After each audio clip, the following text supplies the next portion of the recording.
अरहर की उन्नत खेती 1 एकड़ से 10 से 12 कुंटल तक उपज निकालने के लिए शानदार वैरायटी बताने वाले हैं। कितनी दूरी पर लगाएं, कितनी बीज की बुआई करनी चाहिए, कौन सी खाद, कौन सी दवाई, खासकर फली छेदक का प्रकोप हमारी अरहर तुअर की फसल पर काफ़ी बड़ा प्रकोप रहता है, तो बेस्ट दवाई। आपने देखा होगा कि कुछ किसानों खेत में फल फूलों से अरहर का पौधा लदा रहता है, तो वे कौन सी दवाई का प्रयोग करते हैं, कौन सी खादें इस्तेमाल करते हैं, बुआई के समय, बेसल डोज के समय कौन सी न्यूट्रिशन बेस्ड फर्टिलाइजर्स का यूज करते हैं। तो बेस्ट खादें, बेस्ट दवाई, बेस्ट फंगिसाइड, बेस्ट जो वैरायटी हैं, सबसे अधिक उपज देने वाली किस्मों के बारे में बात करने वाले हैं। और इस वीडियो के माध्यम से हम अरहर की उन्नत खेती की A to Z संपूर्ण जानकारी साझा करने वाले हैं। यदि आप आधुनिक तरीके से अरहर की खेती करते हैं, तो जो परंपरागत तरीके से खेती करते आ रहे हैं ना, 6 कुंटल, 7 कुंटल, 5 कुंटल तक एकड़ में सीमित रह जाते हैं, तो इसी उपज को आप 1 एकड़ में 12 कुंटल, 13 कुंटल तक पैदावार बड़े आराम से निकाल सकते हैं।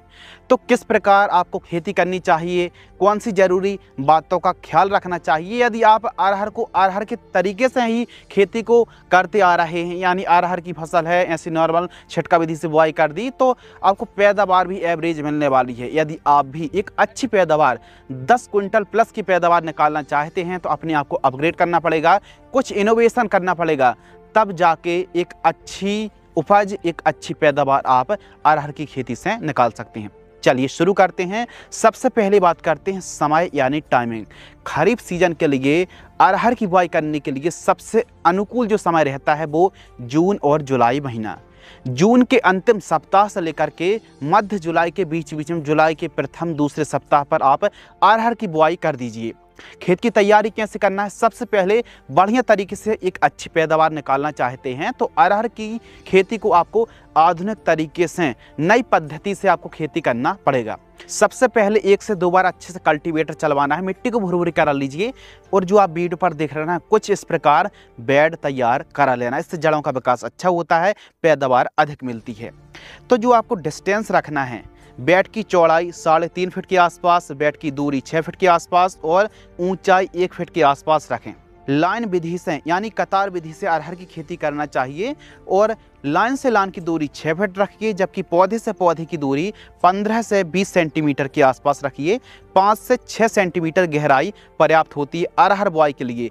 एक बेड पर सिंगल लाइन पर ही आपको बुआई करनी चाहिए। हाथों से भी या फिर टोकन मशीन से, सीडल विधि से भी आप बुआई कर सकते हैं, लेकिन छिटका विधि से भूल कर भी अरहर की बुआई ना करें। एक अच्छी उपज निकालने के लिए लाइन बना करके ही आपको अरहर की बुआई करनी चाहिए। अब हम खेत की हमने अच्छी तरीके से तैयारी कर ली। इस प्रकार आप देख रहे हैं खेत की तैयारी अच्छे से हो गई। बुआई के समय कौन सी खाद इस्तेमाल करें जिससे जड़ों का विकास अच्छा हो, ज़्यादा से ज़्यादा पोषक तत्वों की पूर्ति हो, जिससे ज़्यादा से ज़्यादा पैदावार अच्छी मिले, और प्रॉपर जो दाने आ रहे हैं, प्रॉपर साइज के 3 से 4 फली वाली जो अरहर है, इसकी अच्छे से दानों का भराव हो, ज़्यादा से ज़्यादा फलियाँ आएँ। तो 1 एकड़ में आपको बेसल के समय सिंगल सुपर फास्फेट, जिसमें 5 पोषक तत्व होते हैं, इसमें फास्फोरस होता है, सल्फर होता है, कैल्शियम, मैग्नीशियम जैसे और भी तत्व होते हैं, तो 2 बैग आपको 100 किलोग्राम यूज करना। सस्ती होती है, अच्छा रिजल्ट मिलता है। DAP खाद लेना है 30 किलोग्राम, MOP खाद लेना है 20 किलोग्राम, गोबर खाद 2 से 3 किलोग्राम। यदि आपके खेत में भी पिछले विगत सालों से दीमक की समस्या, व्हाइट ग्रब की समस्या आती, जड़ संबंधित किसी भी कीट की समस्या आती है, तो रीजेंट अल्ट्रा का इस्तेमाल जरूर करें। 1 एकड़ के लिए 2 से 3 किलोग्राम पर्याप्त होता है, दानेदार कीटनाशक होती है। तो इन सभी खादों को मिक्स करके पूरे 1 एकड़ में प्रयोग करें। अब आप कहेंगे हम तो केवल गोबरी खाद इस्तेमाल करते हैं, हम तो कोई रासायनिक खाद इस्तेमाल करते ही नहीं हैं, नॉर्मल तरीके से खेती करते हैं। तो आपसे सवाल है कि नॉर्मल तरीके से खेती करने पर आपकी पैदावार कितनी आती है? क्या जो पैदावार आती है उसी से संतुष्ट हैं? प्रॉपर पोषक तत्वों की भी पूर्ति करनी पड़ेगी। सबको पता है कि अरहर की फसल की जड़ों पर राइजोबियम की गांठें बन जाती हैं, जिससे ऑटोमेटिक पोषक तत्व और नाइट्रोजन की पूर्ति अरहर का पौधा कर लेता है, लेकिन अन्य जो पोषक तत्व हैं इनकी ज़रूरत भी तो पड़ती है, तो इन खादों से पूर्ति हो जाएगी। हाँ, अच्छी उपजाऊ भूमि है तो रासायनिक खादों को कम करके आप जैसे गोबर खाद की मात्रा को बढ़ा सकते हैं, इसमें कोई डाउट नहीं है, लेकिन पोषक तत्वों की पूर्ति आपको जरूर करनी पड़ेगी एक अच्छी उपज के लिए। नंबर 2, उन्नत किस्में, बेस्ट वैरायटी, यानी अरहर की एक अच्छी पैदावार निकालने के लिए 5 से 7 वैरायटी जिन्हें लगा करके शानदार पैदावार निकाली जा सकती है। देखिए अरहर की मार्केट में सैकड़ों वैरायटी रिसर्च हाइब्रिड अलग अलग वैरायटी संकर किस्में उपलब्ध हैं, लेकिन जिनकी उपज क्षमता यानी यील्ड पोटेंशियल सबसे ज़्यादा हो तो इन्हीं वैरायटी के बारे में बात करने वाले हैं। नंबर 1 दफ्तारी 48 गोल्ड वैरायटी को रखा है। ये हमारी और सभी किसानों की पहली पसंदीदा वैरायटी है, इसलिए हमने नंबर 1 पर दफ्तारी 48 गोल्ड वैरायटी को रखा है।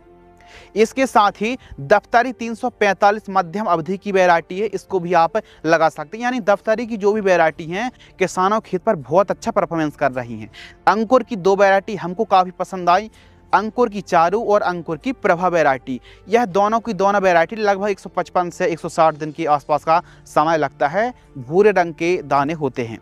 निर्मल की दुर्गा जिसे NTL 30 के नाम से भी जाना जाता है, यह वैरायटी लगभग 170 दिन का समय लेती है।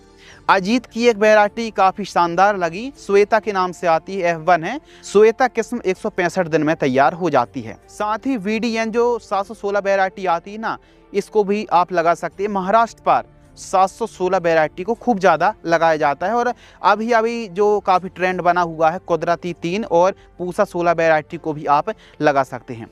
यानी 5 से 7 वैरायटी के बारे में बताया, सब एक से बढ़कर एक हैं। इन पर खासकर आप दफ्तारी 48 गोल्ड, दफ्तारी 345 जैसी वैरायटी और ओवरऑल हमने जितनी वैरायटी की बात करी, इनकी उपज क्षमता बहुत अच्छी। यदि बढ़िया तरीके से आप बेड बना करके अरहर को लगाते हैं तो 10-12 कुंटल बड़े आराम से पैदावार आप 1 एकड़ से निकाल सकते हैं। प्रति एकड़ सीड्स यदि जो हमने डिस्टेंस बताया है, आप बेड बना करके पौधे से पौधे की जो हमने दूरी बताई है, लान से लान की दूरी 6 फीट के आसपास बताई है, इस हिसाब से 1 एकड़ में 2 किलोग्राम सीड्स की रिक्वायरमेंट पड़ने वाली, मात्र 2 से 3 किलोग्राम। लेकिन छिटका विधि से आप अरहर की खेती करते हैं तो 1 एकड़ में लगभग 7-8 किलोग्राम 10 किलोग्राम तक सीड्स लग जाता है। तो इसीलिए आपको जो खेती करना है वो लान विधि से करना है, बेड बना करके करना है। थोड़ी सी हल्की सी लागत जरूर लगती है, लेकिन पैदावार 2-4 कुंटल ज़्यादा मिलती बेड विधि से। और एक स्पेशल जानकारी, यदि आप तुअर अरहर की खेती कर रहे हैं तो 70-80 दिन की फसल होती है। नीम तेल और नींबू का यदि आप स्प्रे करते हैं तो लगने वाले सभी प्रकार के जो कीट होते हैं इनसे काफ़ी अच्छा कंट्रोल पाया जा सकता है।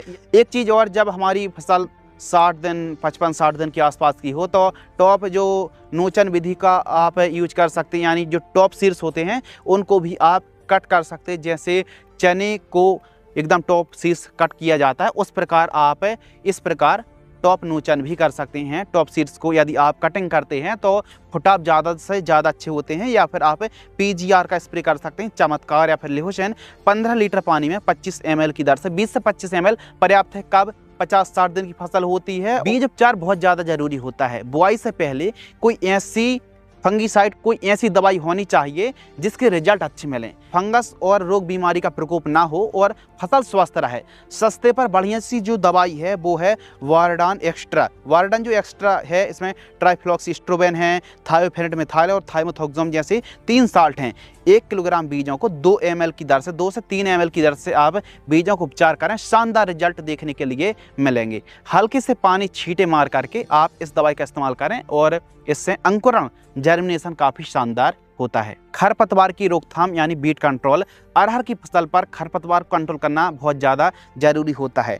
प्री इमरजेंट हार्बिसाइड में, यानी जब आप बुआई कर रहे हैं, बुआई से पहले जब आप सिंचाई कर रहे हैं तो उस समय प्री इमरजेंट हार्बिसाइड में स्टाम्प एक्स्ट्रा 700 ml की दर से स्प्रे कर सकते हैं प्रति एकड़। और पोस्ट इमरजेंट हार्बिसाइड में जब 4-5 पत्ती खरपतवार दिख रहे हो तो अदामा की साकिट जो आप साल्ट देख रहे हैं 800 ml प्रति एकड़ की दर से स्प्रे करना चाहिए। इस प्रकार आप खरपतवार नाशक का स्प्रे कर सकते हैं। या तो फिर मशीनें उपलब्ध हैं, पावर वीडर, पावर टीलर उपलब्ध हैं, तो आप निराई गुड़ाई कर सकते हैं, मिट्टी को चढ़ा सकते हैं। इससे रिजल्ट अच्छे देखने के लिए मिलते हैं। 6 फीट का डिस्टेंस है तो पावर वीडर भी बड़े आराम से चल सकता है, मिट्टी को भी आप चढ़ा सकते हैं।